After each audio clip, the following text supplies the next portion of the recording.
जी उस समय कहाँ थे? जो भी अधिकारी आता है उनसे पूछिए कि बाढ़ आने से पहले इस बांध का निरीक्षण क्यों नहीं किया गया, इसकी ये बांध की मजबूती के साथ काम क्यों नहीं किया गया। जब टूट गया तो आप दिखाने आए हैं कि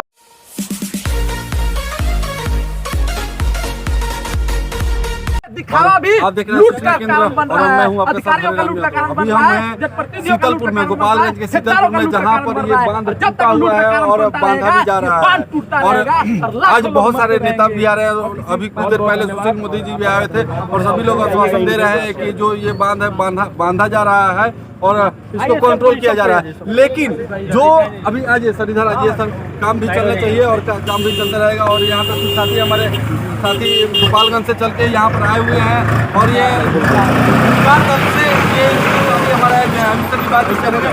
कुछ हम आप लोगों से बात करना चाहेंगे कि उस समय कहाँ रहते हैं अधिकारी जब बांध की मरम्मत होती है और बांध जब बनता है, जो अगर सही से अगर बांध बना होता, अगर सही से वो काम हुआ होता तो टूटने की नौबत ही नहीं आती। जितना एक साल में जितना करोड़ रुपया इस बांध के बनवाने में और इसको सुरक्षित रखने में लगा दिया जाता है, अगर शायद वो पैसा अगर सही से खर्च किया जाता तो ये बांध शायद टूटने की नौबत ही नहीं आती। फिलहाल हम ओंकार दल के कुछ साथी यहाँ पर हैं, उनसे बातचीत करेंगे। सबसे पहले जानेंगे सर आपका नाम क्या है? सर मेरा नाम विपुल चौबे है और मैं ओंकार दल का संस्थापक हूँ। सर कहाँ से हैं आप?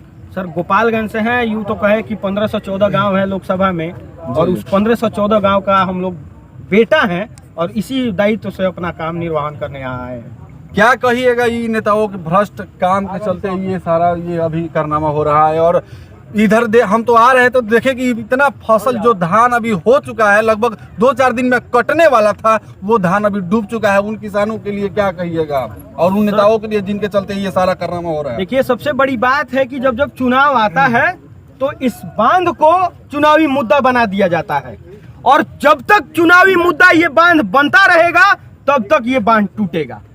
और किसी के बाप का पैसा नहीं है कि बांध में 10 को बोरा माटी गिरवा देते हैं और जेसीबी बुला कोड़वा दे रहे हैं और माटी का खड़ा कर दे रहे हैं पहाड़, तो किसी के बाप के पैसा से नहीं बनवा रहे हैं। ये हमारा पैसा है और इस पे हम लोग जवाब लेंगे इस बार कि आखिर क्यों बांध टूट गया है। कई करोड़ रुपया लगा के इस बांध को बना गया है। कोई है जवाब देने वाला? कोई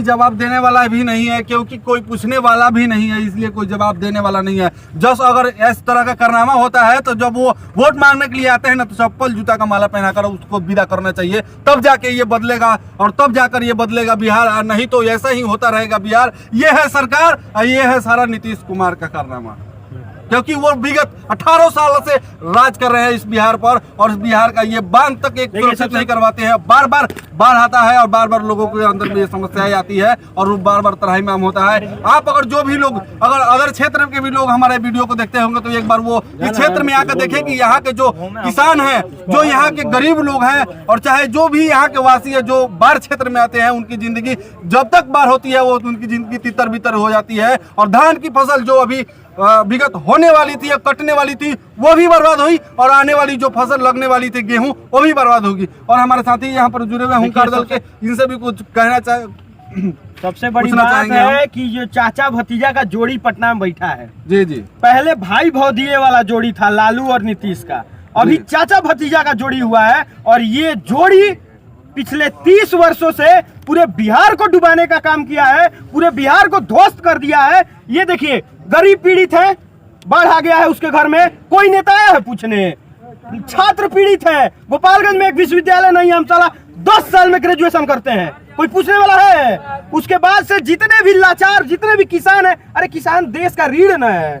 अब उसके साथ क्या हो रहा है आप दिखाइए ना भैया जी, कैमरामैन थोड़ा इधर घुमा दीजिए, दिखा दीजिए कि किसान धान का रोपने किया था। अब दिखाइए धान क्या होगा, अभी किसान की हालत क्या होने वाली है। ऐसे में धान रोपा जाएगा तो हम लोग खा के लहलहा जाएंगे, एकदम बढ़िया हो जाएंगे, एकदम हमारे आने वाली पीढ़ियां एकदम पावरफुल हो जाएंगी। ऐसे में अगर जो हमारा धान उपजेगा और लोग खाना इसी से, जो यही धान उठा के चावल कुटवा के खाएगा और एकदम बाहुबली हो जाएंगे हम लोग। सारा फसल डूब चुका है। अगर ये बांध अभी रोका नहीं जा रहा है, अगर नहीं रोकाएगा तो पूरे गोपालगंज छपरा जिला डूबने वाला है। ये रोका नहीं जा रहा है, ये ढकोसला किया जा रहा है, ये कोई रोकने वाला काम नहीं कर रहा है। ये सारा ढकोसला हो रहा है। 10 को बोरा गिरा देने से और रसरी से बांध देने से बाढ़ रुक जाएगा क्या? जब तक पानी नहीं आया था तब तक कोई काहे नहीं रोका है। हमारा यही पूछने का यही है मकसद कि जब तक बाढ़ नहीं आया था, जब तक पानी कम था, तब तक कोई पूछने क्यों नहीं आया। और आज पानी आ गया, घर घर में घुस गया पानी, तो आके ढकोसला किया जा रहा है यहाँ पे। मतलब यहाँ के सारे जो भी यहाँ के स्थानीय नेता हैं, विधायक जी है चाहे सांसद महोदय है, वो तो इंतजार करते हैं कब बड़ा बांधवा टूटेगा और कब मतलब मोट माल आएगा, उसको घपला किया जाएगा ना। वो तो बांध टूटने का इंतजार करते हैं। इन सभी को लगता है कि ये अपने बाप का पैसा खर्चा कर रहे हैं। इनको नहीं पता है कि हम लोग अपना एक एक रुपया दे रहे हैं इसके लिए, लेकिन ये सब एहसान फरामोश है, ये सब नेता के नाम पे कलंक है। ये सब नेता नहीं को नेतागिरी इसको नहीं कहा जाता है। नेतागिरी अब करने आएगा लोग, कल भी आप देखिएगा, कल से पूरे नेता लोग यहाँ पहुंच जाएगा और 2-4 गो टेंट गिरा के 2 दिन सोयाबीन भात खिला देगा लोग, और लोग भी खुश हो जाएगा। देखिएगा कोई लोग उसके बाद कुछ पूछने नहीं जाएगा। ये लोग नहीं पूछेगा कि बांध क्यों टूट गया है, लोग सोयाबीन चावल में मस्त हो जाएगा।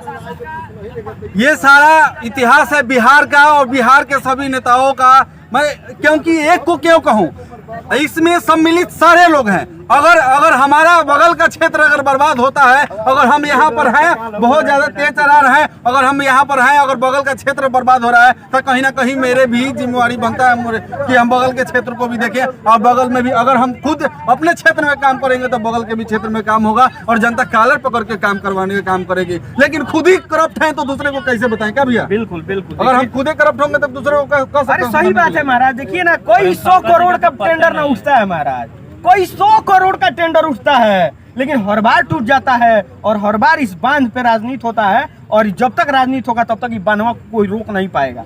कोई माई का लाल नहीं है जो बचा लेगा, टूटेगा हर बार। सही बात कर रहे हैं। अगर राजनीति होगा तो ये नहीं सुधरने वाला है, अगर काम होगा तो सही में ये बांध टूटेगा। बाढ़ को रोकने के लिए इसमें राजनीति नहीं करने की जरूरत है, एकदम नहीं। बांध का कोई अस्थायी निदान निकालिए। हम लोग बांध के लिए और बाढ़ पीड़ितों के लिए गोपालगंज से पटना हम पदयात्रा करके नीतीश कुमार के दरवाजे पे जाके ज्ञापन दे करके आए हैं, और हम लोग पे लाठी चला दिया गया, लेकिन सुनवाई नहीं हुआ। हम लोग बिहार सुधार चेतना पदयात्रा लेकर के गोपालगंज से हमारे हुंकार दल की टीम पटना पहुंची थी। अभी भी हमारे हुंकार दल के टीम के आशीष जी मौजूद है, अर्जुन जी मौजूद है, सचिन जी मौजूद है, श्रवण जी है। ये सभी लोग बिहार सुधार चेतना पदयात्रा लेकर के गोपालगंज से पटना गए थे। तो क्या उसमें कुछ नहीं बोले? नहीं हुआ ना कुछ। लाठी मारा गया, हमारे मित्र को लाठी मार के पीठवा फाड़ दिया गया था, लेकिन कोई सुनने वाला नहीं था। और फिर हम लोग वहां से उदास होकर आए थे, और आपको पता होगा कि जाके 2 दिन पहले 10 दिन पहले नीतीश कुमार जी आए थे गोपालगंज में, तो उनको हम लोग रोके थे।